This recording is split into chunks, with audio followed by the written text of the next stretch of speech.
الزام لگائے کہ انڈین ایجنٹ کے اور کلبھوشن کے محافظوں کے اور مودی کے یار اس قسم کی. تو انہوں نے بھی ایک بات کا ذکر کیا جو واقعہ تھا. اور ہمارا ووٹ کو عزت دو کا نعرہ برقرار ہے، اور وہ ایک بیسک نیڈ ہے ہر الیکشن کی کہ عوام کی جو امانت ہوتی ہے اس میں خیانت نہیں ہونی چاہیے. اس دفعہ بھی ہم نے دیکھا کہ وہاں پر ایجنسیوں نے لوگوں کو کوشش کی ہے، کچھ لوگوں کو توڑا ہے پارٹی سے. اردو پوائنٹ کی ویڈیوز دیکھنے کے لیے ہمارا چینل سبسکرائب کیجیے اور بیل کے آئیکن پر کلک کیجیے تاکہ آپ ہماری تمام آنے والی ویڈیوز سے باخبر رہ سکیں. اردو پوائنٹ سے برہان الدین کا سلام. ناظرین، گلگت بلتستان کے اندر 15 نومبر کو الیکشن ہونے جا رہے ہیں.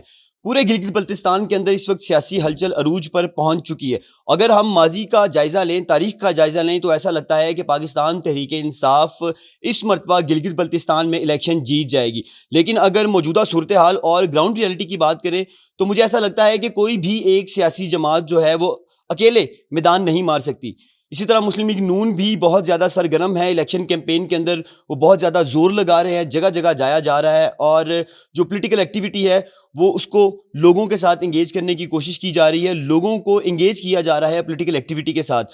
تو حالات جو ہیں وہ سیاسی طور پر بہت زیادہ گرم دکھائی دے رہے ہیں. آج ہمارے ساتھ شاہد خاقان عباسی صاحب موجود ہوں گے جو کہ سابق وزیر اعظم بھی ہیں. ان سے بات کرتے ہیں کہ مسلم لیگ نون کی مرکزی جو لیڈرشپ ہے وہ گلگت بلتستان کے الیکشن کو کیسے دیکھ رہی ہے، ان کی تیاری کیا ہے، اور سب سے اہم بات کہ اگر مسلم لیگ نون گلگت بلتستان کا الیکشن جیت جائے گی تو اس صوبے میں حکومت بنانے کے بعد یہ لوگ وفاق کے اندر موجود پاکستان تحریک انصاف کی حکومت کے ساتھ کام کس طرح کریں گے. آئیے ان سے بات کرتے ہیں. سر، گلگت بلتستان کا جو پچھلا الیکشن تھا اس میں تو نون لیگ نے میدان مار لیا تھا، اس مرتبہ کیا ہونے والا؟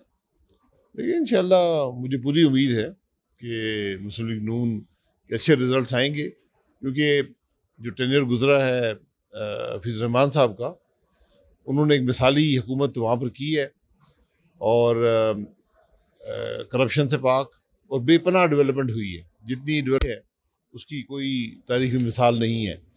تو مجھے پورا یقین ہے کہ لوگ رسپونڈ کریں گے. ایک ہمیشہ یہاں پر بات رہتی ہے کہ جی بی کے لوگ وفاقی حکومت کے ساتھ ووٹ کرتے ہیں، لیکن مجھے پورا یقین ہے کہ جو اس وقت ملک کی سیاسی حالت ہے اور جو مسلم لیگ نون نے خدمت کی ہے تو اس کے حوالے سے انشاءاللہ کامیابی مسلم لیگ نون کی ہوگی. سر، آپ نے بالکل درست بات کی ہے کہ ماضی کی دیکھتے ہیں، تاریخ یہی کہتی ہے کہ جو وفاق کے اندر جماعت بیٹھی ہے لوگ اسی کو سپورٹ کرتے ہیں. آپ جیسے بات کریں کہ نون لیگ نے اگر لوگوں کی خدمت کی ہے تو لوگ ان کے ساتھ کھڑے ہوں گے. پی ڈی ایم کی طرف اگر ہم آتے ہیں تو بلاول بھٹو زرداری صاحب بہت زیادہ ایکٹیو دکھائی دے رہے ہیں، دوسری جماعتیں بھی وہاں پر ایکٹیو دکھائی دے رہی ہیں. ایک طرف تمام لوگ جو اپوزیشن کے ہیں وہ حکومت کے خلاف کھڑے ہوئے ہیں. آپ اس مرتبہ ان کے خلاف سیٹیں چھوڑیں گے، ان کے حق میں بیٹھیں گے، ہوگا کیا پھر؟ نہیں، P D M election alliance نہیں ہے. پی ڈی ایم ایک مقصد کے لیے پاکستان میں الائنس ہے کہ ملک کی جو مشکلات ان کو دور کیا جائے. الیکٹورل الائنس نہیں ہے. گلگت بلتستان میں پیس پارٹی بھی الیکشن لڑ رہی ہے، ہم بھی لڑ رہے ہیں، دیگر جماعتیں بھی ہیں. تو مجھے پورا یقین ہے کہ انشاءاللہ مسلم لیگ نون اپنی کارکردگی پہ جو پچھلے سالوں میں رہی ہے حفیظ الرحمان صاحب کی، انشاءاللہ اس پہ کامیابی حاصل کرے گی. سر، سردار یاس صادق صاحب کی جانب سے ایک سٹیٹمنٹ دی گئی ہے ابھی نندن کی رہائی کے حوالے سے.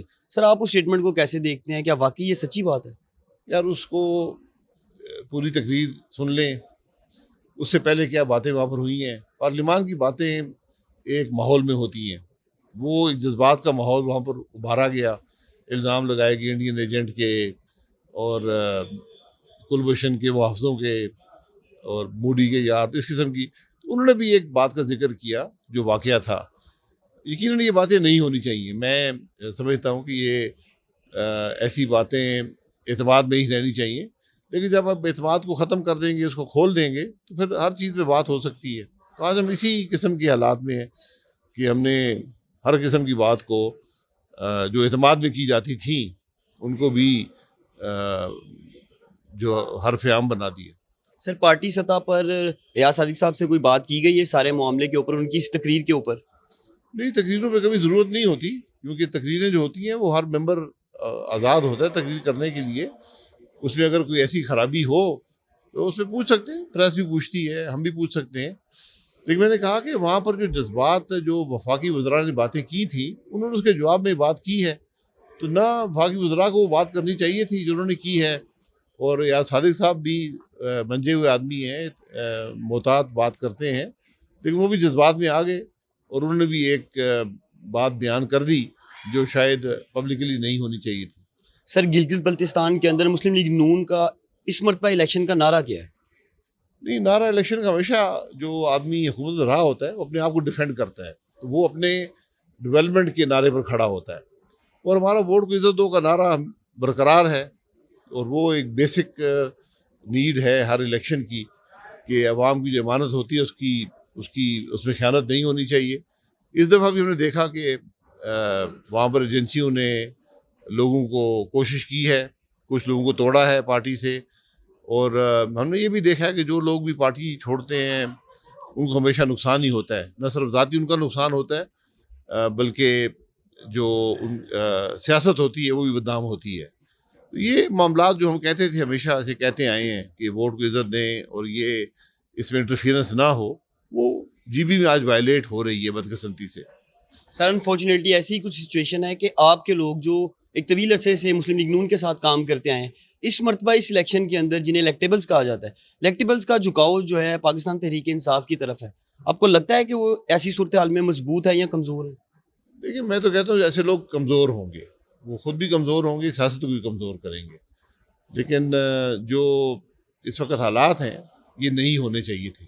یہ وہی بات ووٹ کی عزت دو کی بات ہے جو ہم پاکستان بھی کر رہے ہیں, یہ وہاں آج اپلائی نہیں ہو رہی بدقسمتی سے. وہاں بھی اس قسم کے معاملات ہیں جہاں ایجنسیاں انوالوڈ ہیں سیاست میں, تو یہ ہمیشہ اس کے اثرات منفی ہوتے ہیں. سر تاریخ کچھ اور کہتی ہے, آپ پر امید ہے کہ مسلم لیگ نون گلگت بلتستان کا الیکشن جیت جاتی ہے؟ جی بالکل, کارکردگی کی بنیاد پہ. بالکل کارکردگی کی بنیاد پر, یا کوئی بھی ایسا معاملہ آپ کی سپورٹ ہے وہاں پر ووٹ بینک ہے, اگر مسلم لیگ نون الیکشن جیت جاتی ہے تو کیا یہ جو صوبائی حکومت ہوگی وہ وفاق کے اندر پاکستان تحریک انصاف کی حکومت کے ساتھ مل کر کام کرنے کو تیار ہوگی؟ جی پہلے بھی کرتے رہے, ان کے اپنا ایک ڈیولپمنٹ کا ایجنڈا ہوتا ہے, ان کا اپنا بجٹ ہوتا ہے, وہ خود مختار ہوتے ہیں. تو پہلے بھی آزاد کشمیری کی گورنمنٹ بھی کام کرتی رہی ہے, یہ حکومت بھی کام کرتی رہی ہے پچھلے 2 سال سے, تو وہ مسئلہ نہیں ہے. بھائی صاحب آخری سوال کی طرف آتے ہیں, 24 سیٹوں میں سے کتنی کچھ سیٹیں آپ کو لگتا ہے کہ وہ آپ کی سپورٹ میں ہو سکتی ہیں؟ 23 میں الیکشن ہے تو ہمیں 23 میں امید ہے. سر تھینک یو سو مچ, آپ نے اپنا قیمتی ٹائم دیا. ناظرین, آپ نے شاہد خاقان عباسی صاحب کی گفتگو سنی ہے, وہ تو بہت زیادہ پر امید دکھائی دے رہے ہیں. جو تاریخ ہے وہ کچھ اور کہتی ہے, لیکن یہ پاکستان کے سابق وزیر اعظم بھی ہیں, مسلم لیگ نون کے مرکزی لیڈروں میں سے بھی ہیں, اور یہ بڑا ہوپ فل ہے چونکہ ان کی جانب سے یہ دعویٰ کیا گیا ہے کہ جو ان کی حکومت تھی انہوں نے ڈیلیور کیا ہے, اور اس ڈیلیورنس کے اوپر ہی یہ لوگوں سے ووٹ لیں گے, اور جو انہوں نے خدمت کی ہے یہ اس کو سسٹین کریں, اس لیے ان کو ووٹ ملے گا. دیکھتے ہیں کہ آنے والے دنوں کے اندر کیا ہوتا ہے. الیکشن بہت قریب آ چکے ہیں, سیاسی ہلچل جو ہے وہ بہت زیادہ دکھائی دے رہی ہے, پولیٹیکل ورکرز ایکٹیو ہیں, اور جو ایکٹیوسٹ ہیں وہ بھی بہت زیادہ کام کر رہے ہیں, اور سب لوگوں کی کوشش ہے کہ جو لوگ گلگت بلتستان کے لیے زیادہ بہتر ہیں, جنہوں نے ماضی میں زیادہ اچھا کام کیا ہے, وہی لوگ سامنے آ سکے.